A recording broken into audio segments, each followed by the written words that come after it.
What's up guys, Robert Optimal Bodies. If you go back to previous videos, I've touched on this topic before, but for new followers and new listeners and some more progress and experience that I've got throughout my career, I'd like to add to this sort of point and reiterate it at least anyway. And it's the best way to track progress, whether that's weight loss, weight gain.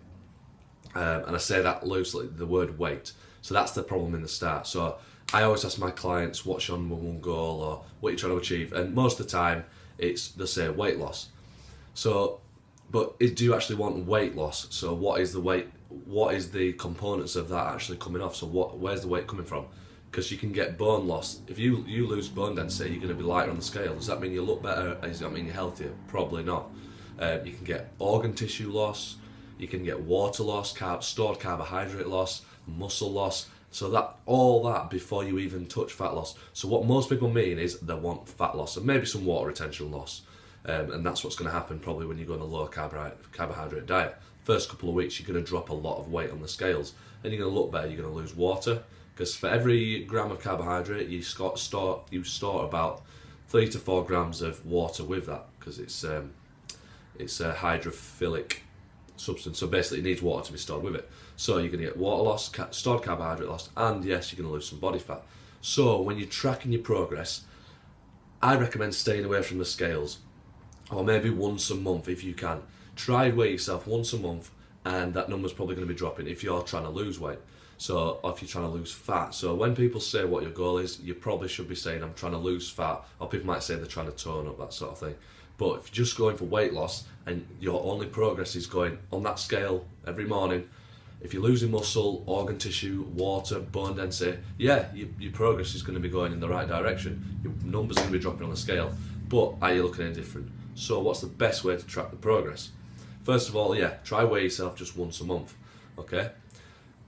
And there's plenty of points to this. So others, I always recommend some sort of resistance-free weight machine, weight training. For men, women, it's just really good. Go back to previous videos, you'll see why. So what you want to do, you want to be getting stronger in the gym. You want to be, so if it's your shoulder press, whatever, you want to be increasing that way. Each time you go in, you should be lifting more, or you should be lifting the same amount for more repetitions. Once you get to around 12 to 15 repetitions with that weight, it's time to put the weight up. It's too light, you need a bigger stimulus to create more muscle growth. More muscle means a better looking body, a more healthier body, and more fat burn at rest. Muscle's very metabolically active tissue. It takes a lot of energy to maintain. So you can basically get away with eating more because you've got more room to store carbohydrates before they get turned to fat, and your body's using more energy just sat still. So having muscle is really, really beneficial. Increases your bone density. The bigger the pull of the muscle on the bone, the stronger the bone. So the more muscle you've got, the stronger you are. That's what you may do. So if you're not losing strength, you're gaining strength, it means and the weight on the scale is going down. Maybe when you check it that month, it's body fat that's come off. You've kept your bone density because your muscle's strong, and you've kept your muscle because it's getting stronger. If you're getting stronger, you guarantee you're building muscle tissue. Okay, so that's a really good key. Go by your strength. Okay, so visually, aesthetically, go by the mirror. Just look in the mirror and go by that. If you're looking better in the mirror, but the scale might even be going up, because you could, 1 week, let's say you gain a pound of muscle and you lose a pound of fat and you're 12 stone, you're still going to be 12 stone.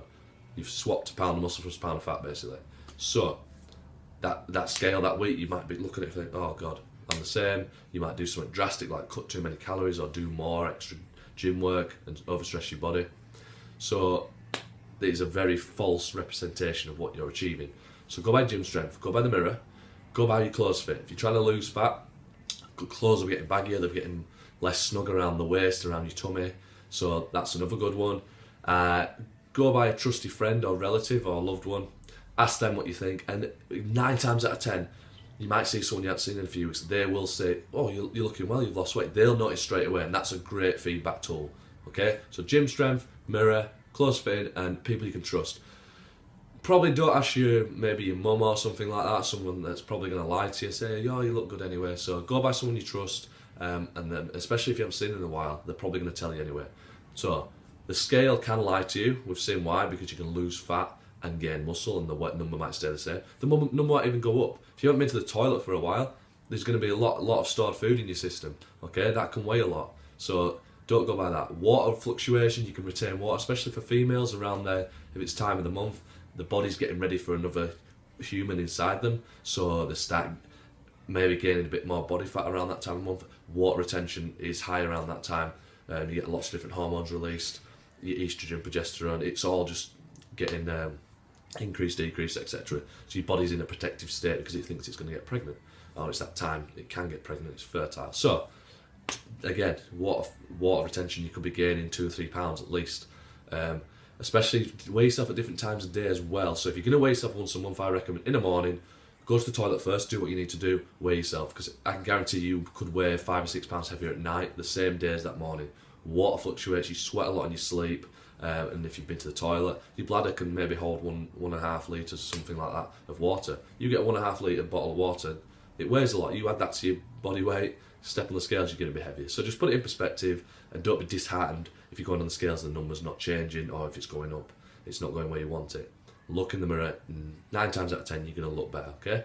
So this is Rob Optimal Body, sponsored by Damn Fitness. Any question on this subject, or you think you fall into a different category, like you're not looking better, the gym strength's struggling, and you want some sort of program or advice, just give us a message and we can help you out, okay? Have a good day, guys. Cheers.